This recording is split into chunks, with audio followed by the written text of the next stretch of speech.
Hi everyone, my name is Prashant Gupta and topic for this video is conditional statements or conditions. In this video, we will talk about what are conditional statements, why they are used, and type of conditional statements which we have in JavaScript. So coming up here, when you want to perform a certain action based on certain criteria, we use conditions. In terms of coding, when we want to execute some code only when some conditions are fulfilled, we use conditions in that conditional statements to execute that code. I have taken example in here. Let's say I am working, eat food only if I am hungry, otherwise continue to work. So converting this example in a plain simple English statement is if I am hungry, then only eat food, else keep on working. This is basically English statement for a condition which I have written here. So I have written here is in our I'll eat only food if I am hungry based on some condition. I will not eat food if I am not hungry at all. So in JavaScript, let's see how we are going to write these kind of conditions. So there are two ways to write conditional statements in JavaScript. One with the help of binary operator and the second is ternary operator. Let's talk about binary operator for now. So in binary operator, that is basically our if-else condition or if-else block. It takes two parameter in comparison. So this means that it will take compare two values and based on the results, if it is a true or a successful result, it will execute some piece of code.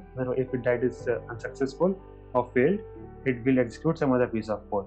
So let's go back to our VS Code and see how that works. So I have a basic boilerplate code setup here. Let's look into that once. I have linked my script with my script tag, and we have a script which is empty for now. So now let's say given a value is equal to 10. So I'm going to write a if else block in here. So how if else block here works is we are going to compare something in here.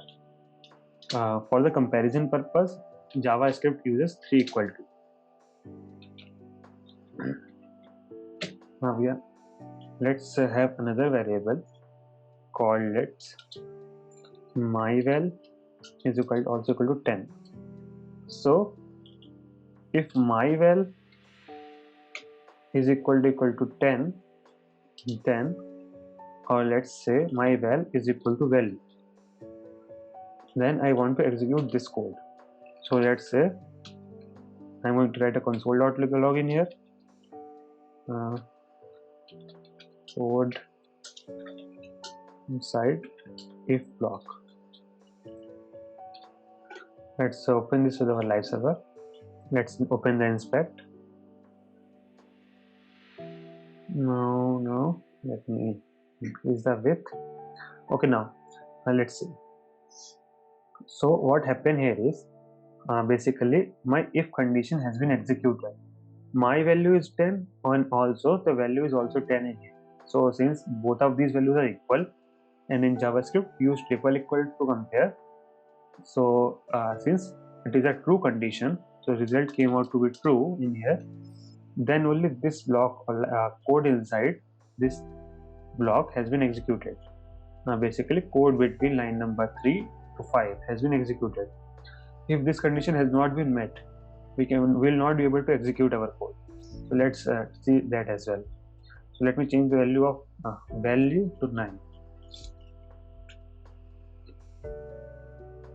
Now since this condition has not been fulfilled because my value is 10 and 10 is not equal to 9, so this condition is not fulfilled. So this code, whatever code I have written inside this if block will not be executed, so it will come inside the else block.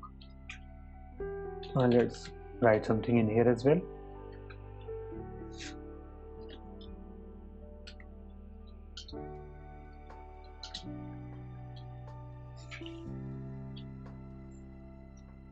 So you can see here is code inside else block has been executed. Okay, let's make it 10 again and see what we are getting on console. So code inside if block. So as you can see, let me change this thing so that we can have some better clarity. We have a if block and a else block only. Now if I my 10 is equal to 10, so that is a true condition. So if block has been executed, if I change the value in here, then my else block will be executed. I hope we are clear at this point. Now we can nest this thing as well. Now let me declare one more variable in here. Let's say my val2, and let's call it 9. So what I'm going to do here is, let's remove this for now. I'm going to nest my if else condition.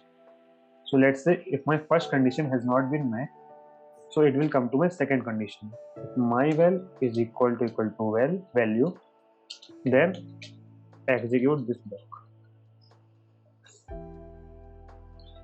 Second if else block. Otherwise, if this condition is also not met, then you should execute the final else block. So let's see this in action as a whole. Let's call this first if block. Now let's see, my value is not equal to value. So this condition has been checked. That is, if my value is 10, let me write this. If 10 is equal to value is 9, so this condition came out to be false. Let's write that here.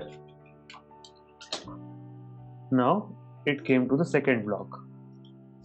Now it checks if my value, my val2, that is 9, is equal to value, that is also 9. So this came out to be true. So this block has been executed now.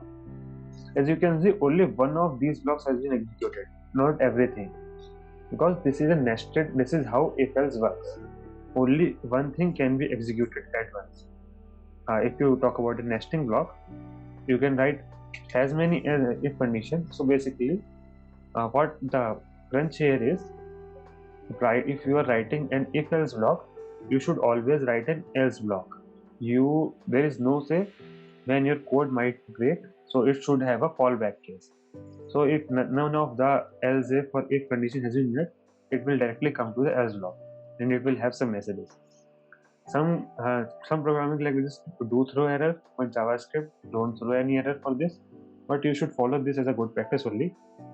So the gist here is, for the if else block here is, you can nest any number of else if statement. So I could have written one more in here. So it could be one only, or you can nest any number of else statement depending upon your use case. So you can also do something like my val3, and you can also declare something like this, and talk about these things.